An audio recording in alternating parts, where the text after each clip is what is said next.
In the early 13th century, the Islamic world stood at the height to its splendor. Baghdad was the heart of the knowledge, a city where poets wrote verses that lit the soul, where mathematicians and astronomers mapped the heavens, and where librarians held more books than any other of city of earth. From Cairo to Samarkand, mosque echoed with prayers and marquees hummed with life. The Caliph of Baghdad was seen as a spiritual leader of the Muslim world, protector of learning, culture, and faith. But far behind these were lands across the cold steppes of Mongolia, a different kind of power was rising. A power born not of learning but of a war, a storm that no one was sowing. In the vast wilderness of Mongolia, a boy named Temujin grew up amidst tribal wars and betrayal. His father was poisoned, his family left to starve, and his childhood was marked by pain. But the suffering Temujin forged unbreakable strength. He united the Mongols tribes with cunning strategy and ruthless determination, transforming scattered clans into a single unstoppable force. When he became Genghis Khan, universal ruler, he set his eyes on world. No empire was too large, no fortress too strong. He believed that heaven had chosen him to conquer everything beneath him. The Mongol army was not an ordinary force, it was living strong. Each soldier carried multiple bows, spare horses, and weeks of dried food.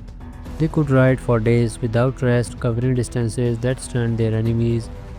Their tactics were terrifyingly effective: swift movement, psychological warfare, and complete destruction of those who resisted. If you submitted, you lived.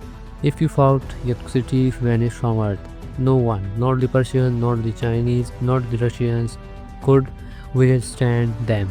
The Mongols became both legend and nightmare. When the Mongols first approached the Muslim world, they came peacefully as traders. But a single act of arrogance changed history.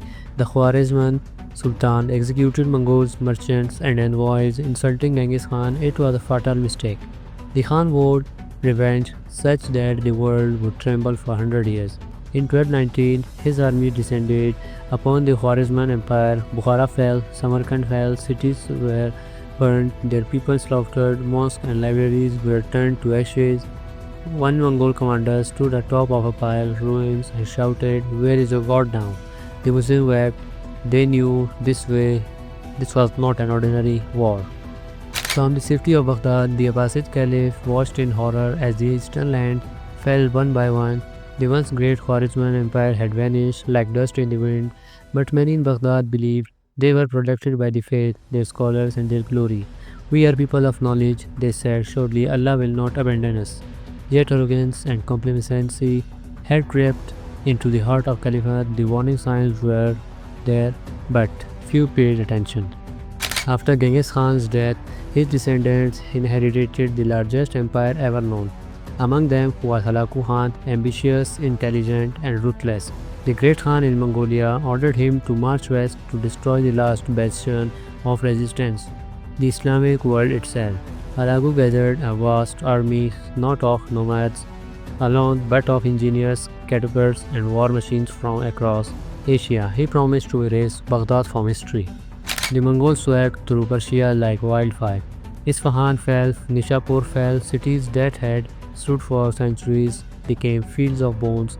Chronicles wrote the Mongols killed until the rivers ran red. To the survivors, it felt like the day of judgment had come.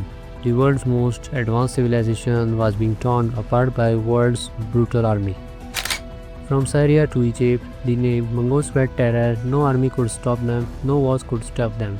Imams warned their people in Friday sermons, "Turn back to Allah, for His punishment has arrived." But even faith trembled before this storm.